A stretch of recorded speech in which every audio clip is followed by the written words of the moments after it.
नमस्कार, मैं त्रिभुवन चौहान हूं और लोकार्पण एक बार फिर से पहुंच गया है यूके ट्रिपल एस सी। अभी हम सचिव साहब हैं यहाँ पर, बडोनी जी उनके साथ बैठे हुए हैं। पहले तो बहुत बहुत स्वागत सर आपका लोकार्पण। आपका बहुत धन्यवाद। सर बात करें युवाओं की, सर युवा बड़ा आज परेशान है, लेकिन एक संगठन, एक आयोग बनाया गया था UK triple S C, Congress की सरकार जब आई थी तब, कि युवाओं को पारदर्शिता से उनको नौकरियां भी मिले और अंदर जाने का, यानी कि विभागों में, अंदर अलग अलग विभागों में काम करने का। कितना सेटिस्फाइड आपको लग रहा है कि आयोग काम कर रहा है आज? मेरे ख्याल से बहुत अच्छा। अगर आप देखेंगे तो मुझे 5 साल यहाँ पर पूरा हो गया है और हमने अब तक 46 एग्ज़ाम करा दिए हैं। केवल एक एग्ज़ाम है जिसका रिजल्ट आना बाकी है, 86 में, सॉरी 46 नहीं 86, 86। तो 86 में केवल एक, और 5 साल में आप एवरेज लगा सकते हैं कि हम 20 से ऊपर हैं एवरेज, 20 के करीब हम एवरेज, अगर टाइप टेस्ट और फिजिकल और दूसरे टेस्ट भी आप मिला लेंगे तो 20 से ऊपर जाता है हमारा एवरेज एग्ज़ाम कराने का। तो जो एक अच्छा प्रोग्रेस है, साल भर में 20 एग्ज़ाम कराना, वो एक अचीवमेंट होता है। दूसरी बात यह है कि हमारा छोटा स्टेट है, लोग विभागों की डिमांड भी छोटी होती है, तो वो 86 एग्ज़ाम में भले ही डेटा बहुत ना हो, लेकिन और स्टेट के मुकाबले आप देखेंगे तो हमारी भर्ती बहुत अच्छी हुई है। इन 5 सालों में हमने लगभग 8000 सिलेक्शन पूरा करके दे दिया है और नेक्स्ट 4000 डॉक्यूमेंट वेरिफिकेशन के लिए लगा हुआ है, तो लगभग 12000 का सिलेक्शन इस दौरान पूरा हुआ है।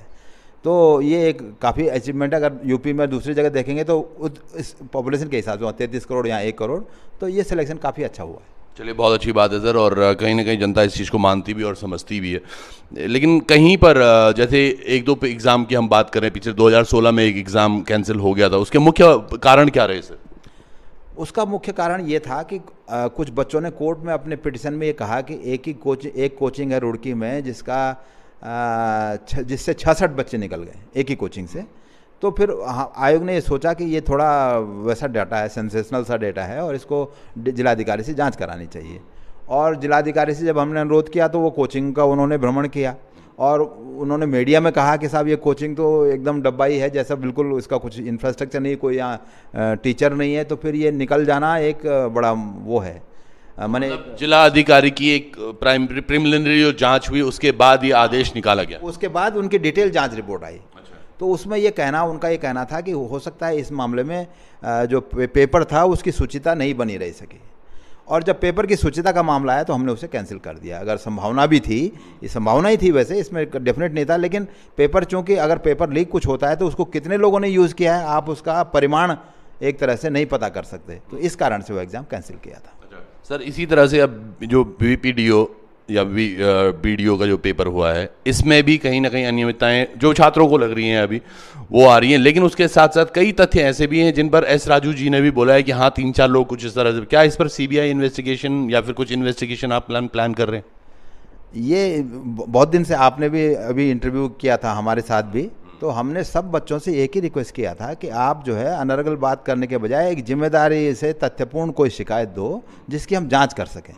वो आज 25 तारीख हो गई, आज तक भी कोई ऐसा तथ्यपूर्ण जांच नहीं है। चेयरमैन साहब ने हमको एक इंटरनल असेसमेंट करने के लिए दिया है, तो वो हम कर रहे हैं। अगर उसमें कुछ निकलता है, क्योंकि एक एग्ज़ाम को आप फ्रिवुलस आधार पर, मैंने जो काल्पनिक आधार पर निरस्त नहीं कर सकते। कुछ सर कई बच्चे हैं ऐसे, और डिसीजन भी नहीं ले सकते। निरस्त करना तो एक ही बड़ी बात है, पर कोई और डिसीजन जैसे रोकना, वो उन बच्चों के लिए घातक होगा जो इंतजार कर रहे हैं नौकरी पाने का। तो इसमें 2 पक्ष होते हैं, इसलिए तो ये संवेदनशील मामला है। पर अभी तक कोई ऐसा मामला नहीं आया है जिससे एग्जाम के बारे में कोई प्रभाव हो। अच्छा बडोनी जी, मैं एक चीज़ आपको इसमें थोड़ा दर्शाना चाहता हूँ और जितने लोग देख भी रहे होंगे। सर एक चीज़ इसमें ज़रूर हुई है, आप देखिएगा कई सेंटर्स ऐसे हैं या कई जगह, चाहे हम बात करें अल्मोड़ा की, मोरी ब्लॉक की, या फिर हम बात करें जसपुर की, या फिर पिथौरागढ़, धारचूला तक, मेरे पास खुद भी काफ़ी लिंक्स आए हैं, पर हम उन पे काम तब तक नहीं कर पा रहे जब तक कि लीड्स, क्योंकि हम भी नहीं चाहते पेपर कभी भी किसी भी दशा में पेपर वापस से री एग्ज़ाम हो, वो आप भी नहीं चाहते। लेकिन कई बच्चे ऐसे हैं सर जो उसकी वजह से अपने आप को पीछे महसूस कर रहे हैं और उनको बुरा लग रहा है कि 200-300 वो काली भेड़ें कहीं बीच में घुसी हुई हैं जिनकी वजह से उनका सिलेक्शन रुका हुआ है। मुझे नहीं लगता 200-300 तो बहुत ही बड़ा आपने रिजल्ट, अगर 200-300 मामलों ने किसी भी कारण से गड़बड़ी की होती तो आजकल जो बच्चे हमारे एक्टिव हैं, जो अगल बगल अपना रोज़ देख रहे हैं, उनको तुरंत पता लग जाता। और मैं आपको फिर बताना चाहूँगा कि एग्ज़ाम जिस दिन ख़त्म हुआ था उस दिन मुझे कम से कम 100 संदेश आए थे उसके 2-3 दिन बाद कि ये एग्ज़ाम सबसे अच्छा एग्ज़ाम हुआ है बच्चों से, जो आंदोलन कर रहे हैं कुछ उनमें से वो भी थे, जो अभी आंदोलन कर रहे थे उनमें से कुछ वो भी थे नहीं, संदेश। आंदोलन करने वाले बच्चों के लिए तो एक मैसेज मैंने भी खुद बनाया था सर। मेरा कहना ये है कि बच्चों को ये बात एग्ज़ाम के दिन तक पता लग जाती है कि कहीं कुछ गड़बड़ है। तो ऐसा मामला नहीं था कि जो आप आज बता रहे हैं कि बड़ी गड़बड़ है, बड़ी गड़बड़ नहीं है। हाँ, आप जानते हैं कि 4-5 बार हम ही खुद एफआईआर कर चुके हैं अलग अलग मामलों में, तो माफिया इसमें है। ये तो कोई मना, हम भी मना नहीं करते हैं कि माफिया इसमें काम नहीं कर रहा है। माफिया एग्जाम में काम कर रहा है, पैन इंडिया काम कर रहा है, और बल्कि अब तो और ऑर्गेनाइज होकर काम कर रहा है, टेक्नोलॉजी के साथ काम कर रहा है। तो वो कहीं ना कहीं इन्फिल्ट्रेट कर सकता है। अगर ऐसा हुआ है और उसका कोई टेंजिबल हमको मिलता है उसके बारे में, तो उसको जरूर हम कार्रवाई। सर आप क्या चाहते हैं, टेंजिबल किस तरह से डेटा हो सकता है? शायद लोकार्पण आपको साक्ष्य प्रदान करने में मदद करे। किस तरीके के डेटा हो अगर आपके पास, आप उस पर जांच के लिए आदेश करें? पहली बात कि जो बच्चे जिनको वो मान रहे हैं कि ये गड़बड़ बच्चे हो सकते हैं, तो उनका क्या पिछले एग्ज़ाम में वो रहा है, रिकॉर्ड रहा है, इस तरह की कोई बात हो, या कोई ट्रांजैक्शन की बात हुई हो कि भाई किसी न किसी के बीच ट्रांजैक्शन हुई है, या किसी न किसी के बीच बातचीत हुई है, किसी न किसी को कहीं ना कहीं कुछ बताया गया है। अगर ये सब बातें आती हैं तो उसकी ज़रूर जांच हो सकती है। फ़ोन कॉल रिकॉर्ड्स भी हो सकते हैं उसमें? फ़ोन कॉल रिकॉर्ड अगर है तो बहुत अच्छी बात है, उसको वो भी एक जांच का बात होती है, क्योंकि इन मामलों में अधिकतर ये होता है कि जांच फिर होती नहीं। 5 मुकदमे हम दर्ज करवा चुके हैं, तो वो खाली अभी तक रुके हुए हैं, सिलेक्शन रुके हुए हैं उस वजह से बहुत सारे बच्चों के। तो वो उस तरह की बात हर एग्जाम में ना हो, हम भी यही चाहते हैं, हमारा अनुभव यही है। बिल्कुल सही बात कह रहे हैं सर। जो दरअसल जो दर्द हम समझ पाए हैं, महसूस कर पा रहे हैं, आप देखिएगा दिल के कहीं न कोने में ये है कि कई बच्चे सर उसमें इतने गरीब हैं और लेकिन बहुत मेहनत करके आज वो पास हुए हैं, लेकिन अगर वो पेपर कैंसिल हो जाए तो उनके लिए भी बुरा है। अधिकांश गरीब है, अधिकांश। अब मैं मानता हूँ कि जो मैक्सिमम बच्चे होंगे, 2-4 को अगर छोड़ दें, तो मैक्सिमम बच्चे जो होंगे अपनी मेहनत वाले होंगे। चलिए सर, कहीं ना बीपीडीओ पे हम बात करेंगे और उसके लिए हम चर्चा भी करेंगे। कुछ बच्चों के प्रश्न भी थे जो मैं चाहूँगा कि अब इसमें कह रही है, अभी तक बच्चे शिफ्ट की ही बात कर रहे हैं कि शिफ्ट में, 3rd शिफ्ट में, 2nd शिफ्ट में कितने बच्चों का चयन हुआ है, उसके बारे में तो क्या कहना चाहिए? देखिए वही मेरा कहना है कि बच्चे 2 तरह की बात कह रहे हैं। एक तो नॉर्मलाइजेशन के बारे में, एक क्वेश्चन डिलीट करने के बारे में। तो वो दोनों तो स्थापित प्रक्रिया हैं जो 86 एग्ज़ाम में एक जैसी हुई हैं। उनके लिए, उनको आप किसी एक एग्ज़ाम के लिए नहीं बदल पाएंगे। वो नियम है, वो व्यवस्था है, तो वो व्यवस्था से हुआ है। और उसका फॉर्मूला भी एक ही है। 8 एग्ज़ाम नॉर्मलाइज कर चुके हैं हम, ऑफलाइन और ऑनलाइन दोनों। इससे पहले फॉरेस्ट गार्ड हमने किया था, ऑफलाइन किया था, और उसमें नॉर्मलाइजेशन हुआ था। तो जहाँ भी शिफ्ट में एग्ज़ाम होगा वहाँ नॉर्मलाइजेशन होगा, और उसी फॉर्मूले से हो रहा है।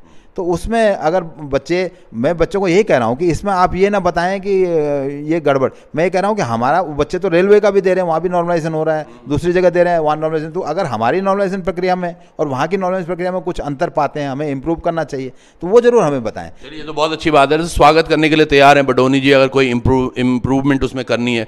पर सर नॉर्मलाइजेशन का जहाँ तक मैं बच्चों को भी बताता हूँ, नॉर्मलाइजेशन में मुझे भी बहुत इशू नहीं लगता सर। नॉर्मलाइजेशन इसी तरीके से होता है, क्योंकि इस दौरान मैंने भी बहुत सारी चीज़ें पढ़ी हैं उसमें कि नॉर्मलाइजेशन क्यों होता है, किस तरह होता है। लेकिन कई बच्चों का आरोप यह है सर कि प्रश्न जो गलत हो रहे हैं, जो हमारे एक्सपर्ट्स हैं वो कुछ, अब जैसे अभी एक पेपर था उसमें 100 में से 75 क्वेश्चन सही हैं, 100 में से 25 क्वेश्चन गलत होना सर?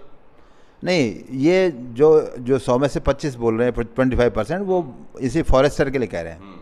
वो बेसिकली प्रश्न गलत नहीं थे, क्वालिटी क्वेश्चन थे, लेकिन वो आउट ऑफ सिलेबस आ गए थे। आउट ऑफ सिलेबस मैंने, हमने 9वीं 10वीं का सिलेबस प्रेस्क्राइब किया था, वो इंटरमीडिएट के एनसीईआरटी से पूछ लिए गए थे। उसमें इशू नॉर्मली उनको भी नहीं निकालना चाहिए कि इंटर और हाई स्कूल में क्या फ़र्क है, लेकिन उस एग्ज़ाम में मैथ्स वाला भी एग्ज़ाम दे रहा था, कंप्यूटर साइंस वाला भी दे रहा था, फिजिक्स वाला भी दे रहा था, बायो वाला भी दे रहा था, एग्रीकल्चर वाला भी दे रहा था। ऐसे में अगर आप उस बच्चे से इंटर एग्रीकल्चर का पूछते हैं और अधिकतर फिजिक्स मैथ्स वाले बैठे हैं, तो उनके लिए हार्डशिप होती है। उस कारण से वो डिसीजन हुआ था कि आउट ऑफ सिलेबस को बाहर कर दो। ये आपको समझना होगा कहीं ना कहीं। और एक और प्रश्न भी इसके मामले में मैं पूछना चाहता हूं सर, जैसे ये नॉर्मलाइजेशन और आपने क्वेश्चन, बाय चांस अगर क्वेश्चन डिलीशन के कुछ अच्छे प्रमाण मिलते हैं, क्या उन क्वेश्चंस को वापस रख सकता है आयोग? ये अभी तक जो है चैलेंज देना, हर बच्चे को चैलेंज का मौका मिलता है एग्ज़ाम के बाद। बेसिकली जो प्रॉब्लम आ रही है वो उत्तराखंड इतिहास इस तरह के मामलों में आ रही है, जहाँ पर एक ऑथेंटिक पब्लिकेशन नहीं है, और जो राइटर्स हैं उनके व्यूज़ बहुत अलग हैं। आप डबराल जी का इतिहास अलग होगा, रतूड़ी साहब का अलग होगा, उधर बीडी पांडे साहब की बुक में कुछ डिफरेंस हो सकता है। तो ये बुक्स में ज्ञान अलग है, तो इसीलिए ये व्यवस्था है कि जो भी बात बुक्स में गड़बड़ लिखी है या कुछ उसमें अंतर आ गया है। ऑब्जेक्शन भी इसी से आता है। वो मैं बोलता है मैंने तो ये किताब पढ़ी है, मैंने ये बाजार की किताब पढ़ी है, मैंने उसमें तो यहाँ पर ये लिखा है, वो एक ऑब्जेक्शन डाल देता है। तो उसी के लिए तो 3 एक्सपर्ट, सब्जेक्ट एक्सपर्ट की व्यवस्था है कि उनका 5 साल का कम से कम पढ़ाने का एक्सपीरियंस है। तो हम भी उनको विश्वास करते हैं और बच्चों को भी उन पर विश्वास करना चाहिए कि वो जो भी इम्प्रूवमेंट कर दें उसमें वो अंतिम माना जाए। वो सुप्रीम कोर्ट ने भी कहा है कि भाई एक बार एक्सपर्ट के पैनल ने उसे देख लिया ऑब्जेक्शन को तो उसे अंतिम माना जाए। अब सर एक प्रश्न है सर, अक्षांश वाला 7वीं 8वीं में हम भी पढ़ते थे, अक्षांशों के बीच की दूरी, वो तो एक्सपर्ट्स उसको गलत तो नहीं बोल सकते थे? नहीं, आप कह दें कि अगर एक्सपर्ट कुछ नहीं कह रहे हैं और हम बदल रहे हैं, तो ऐसा नहीं है।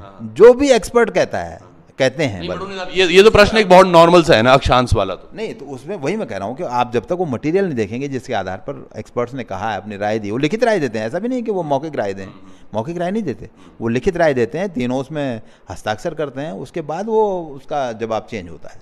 जी चलिए ठीक है। ये तो वीडियो वाली बात थी सर। एक अभी जो परसों आपने वेटिंग लिस्ट एक निकाली, उसमें भी बच्चे बोल रहे हैं कि कहीं ना कहीं 25 सीटों पर अभी तक कुछ अनुमान नहीं निकला है। देखिए, इसमें 2 बातें हैं। एक बात तो ये कह दूं कि ये बनारसी मैंने फॉरेस्ट गार्ड वाला मामला है जो आप उठा रहे, जो बच्चे उठा रहे हैं, तो उसमें अभी तक हमने 1218 भी सिलेक्शन पूरा नहीं किया है, पहली बात। तो वेटिंग का बात तो उसके बाद आएगी। एक बात तो ये है। दूसरी बात ये है कि 1218 का हमने विज्ञापन नेट पर है, कितना रिजर्वेशन है वो उसमें उपलब्ध है। और जो 35-45 तक नंबर लाए हैं जो भी बच्चे, ये तो अभी 70 वाले हैं, जो 70-72 जो मेरिट में आए हैं, उनको भी हमने पब्लिश किया है। तो इसमें अगर कोई घपला बच्चे कह रहे हैं कि घपला हो सकता है, तो उसकी संभावना तो 0 है, क्योंकि सब कुछ तो नेट पर है। दूसरी बात कि जो बच्चे सिलेक्शन के बाद छोड़ते हैं उसमें कैटेगरी होती है। किसी लिस्ट में आपको लग सकता है ओबीसी वाला ही जा रहा है वेटिंग में, क्योंकि ओबीसी वाले नहीं छोड़ा है पीछे, तो जब वो छोड़ेगा ओबीसी वाला तो ओबीसी वाला ही जाएगा। तो इसलिए उसको ना सोचे। दूसरी बात, एक और बात ये कह सकते हैं कि साहब होने तो 100 थे चाहिए थे लेकिन अभी 86 हुए हैं, वो भी एक बात हो सकती है, क्योंकि वो जब तक विभाग हमें सूचित नहीं करेगा कितनों ने छोड़ा है, क्या किया है, या हमारे यहाँ जब तक उनका रिजेक्शन का प्रक्रिया पूरी नहीं होगी, वो भी एक विधिक प्रक्रिया है, उसको मौका देना पड़ता है छोड़ने के लिए भी, तो वो रिजेक्शन की प्रक्रिया पूरी नहीं होगी तब तक वो नंबर पूरा नहीं होगा। और अगर ऐसा है जो छोड़ेंगे तो वो एक नेक्स्ट लिस्ट आएगी, बल्कि उसके बाद भी मुझे उम्मीद आएगी, तो जल्दी ही इन बच्चों का भी उसमें नाम होगा, उसमें कोई समस्या नहीं। अच्छा सर, और SI एग्जाम के लिए भी कुछ अपडेट है?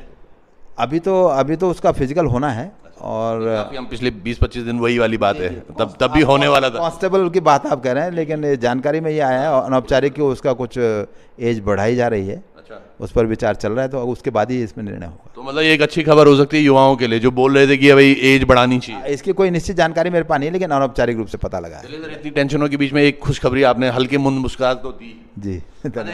एक बड़ा प्रश्न है सर बच्चों का ना, देखिए ये बच्चों का प्रश्न है बिल्कुल, इसको कि लोग कहते हैं कि भाई आयोग हमारे साथ नहीं हो रहा है, कि आयोग अपने लिए काम कर रहा है कि सरकार के लिए काम कर रहा है, वो समझ में नहीं आ रहा है। आयोग न सरकार के लिए काम करता है ना अपने लिए काम करता है। अपने लिए तो सवाल ही नहीं है, इस कष्ट में कौन रहना चाहेगा। मैं 5 साल से हूँ, मुझे पता है कि यहाँ का क्या चैलेंज है, तो अपने लिए तो सवाल ही नहीं है। और जिस दिन हम अपने लिए करेंगे तो हम खुद जेल जाएंगे, वो उसमें कोई शक शुबा हमें है ही नहीं। तो अपने लिए सवाल नहीं है। न राज्य सरकार, आयोग तो बहुत, राज्य सरकार तो तमाम हमको केवल सहयोग करती है। राज्य सरकार का हमारे पास न कोई दबाव है, न हम दबाव लेते हैं। यहाँ पर हम निष्पक्ष होकर काम करते हैं। और तीसरा बात यह है कि हम तो हर रोज़ जुडिशियल रिव्यू में जाते हैं, हर रोज़, और मैं 5 बार कोर्ट में खड़ा हो चुका हूँ पर्सनल अपीयरेंस में।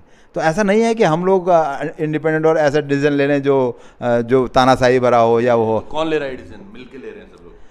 आयोग डिसीजन लेता है। और बात ये नहीं है, बात ये है कि एक प्रक्रिया बनानी पड़ती है। जब इतना पक्ष विपक्ष हो, इतने सारे 1.5-2.5 लाख बच्चे फॉर्म भर रहे हों, इतने सारे मंतव्य हों, इतने सारे दिमाग हों, तो एक आपको बीच में एक न एक व्यवस्था देना पड़ेगा, और उस व्यवस्था से ही काम चलेगी, अदरवाइज ऐसे चल नहीं पाएगा। चलिए, बहुत बहुत धन्यवाद आप बडोनी साहब का। पर एक चीज़ आपने बहुत स्पष्ट किया आज, अगर कोई साक्ष्य लोकार्पण भी आप तक लाता है तो उस पर जरूर हम काम करेंगे।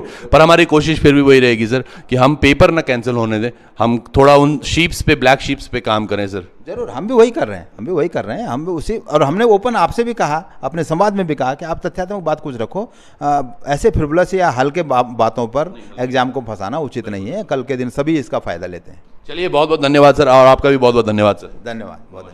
नमस्कार आप सभी को।